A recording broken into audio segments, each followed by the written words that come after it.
Yeah, thank you very much. My name is Dixon Tukamusi Machaba Seta. I am the Executive Director of the Uganda Cashew Nut Value Chain. I implement a presidential directive on cashew nuts in Uganda. And we have now opened frontiers into the East African community. This MTP, the Master Training Program, is something that we have been looking up to. As you know, the East African community, this is cashew nut is a high value cash crop. It's actually about 20 to 40 times the value of coffee. Now, when we come in East Africa, you know, Tanzania is the leading producer. Cashew nut has been happening so much in West Africa. So these guys are now here so that we increase productivity. It is on record that Kenya has about 50 cashew nut production factories, which are actually sleeping. They are silent. They are not productive. I don't know what happened in Kenya, so they have not been processing. But Tanzania has a lot of cashew nuts. And you know, because of the problems with integration, they do not have enough cashew nuts in Kenya. So we came into this, you see, it's brought in by the East African community, the African Cashew Alliance. They realize this. And you know, I'm sure you know about the AFCFTA, the trade which is coming. The ECOWAS and the East African community believe that AFCTA is going to be the largest trading bloc ever since the World Trade Organization came into effect. So we need to take advantage of these things.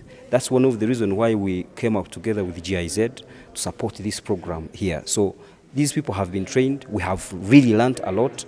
And now we have to get into the cashew nuts industry right now, because cashew nut has a lot of values. It's not just a nut like you eat.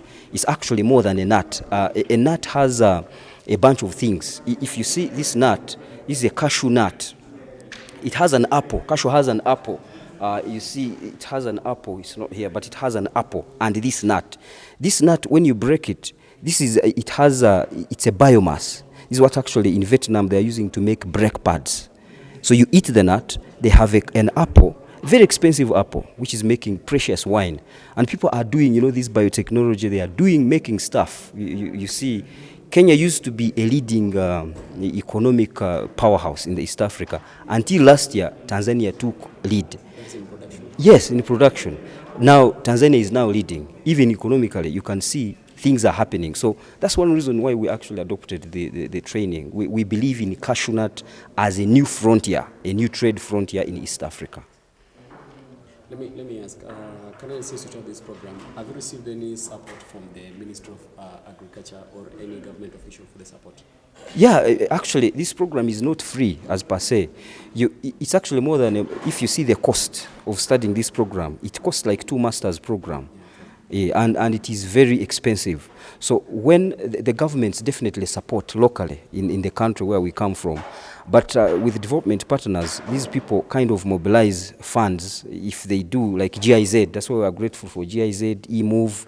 They are doing a lot of work, and there's a lot of work also which GIZ has produced, which is actually online. If you go online and you click on atingi.com, we've been developing content which is actually available to learn. It's free. Like these senior 4 leavers, senior 6 vacationists, people can go and learn. It's about cashew nut processing, and it's easy. It takes about maybe 30 minutes. You study and actually enroll. They give you a certificate right there on spot. So we really think people can take advantage of these opportunities, because, you know, we have the Gen Zs. People seem to think too much about maybe how to demand their rights. Yes, you can demand your rights, but it's good to be skilled. If you have a skill set, if you see the whole world, cashew nut has about 12 million metric tons in demand. This is the demand that is demanded of us in the cashew nut to produce. You know, like Tanzania produces, Gambia, Ivory Coast, West Africa, all over.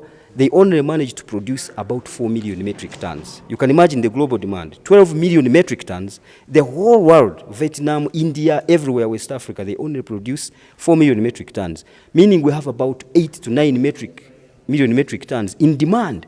So if we became productive, we'd actually take advantage of this market, because it's not there. People are not actually farming enough. If you go in Kenya, I'm told they have, the farms are actually being cut and they're making charcoal. So we've learned a lot. For example, top working. If a tree grows old, a cashew nut goes maybe 50 years old, you can cut it on top. You actually do this, grafting. You actually put another tree, and the tree grows again. It becomes young again. So you can top work your trees in Kenya so that you become productive. You don't have to keep, lost. But anyway, we need to share the regional value chains as a community.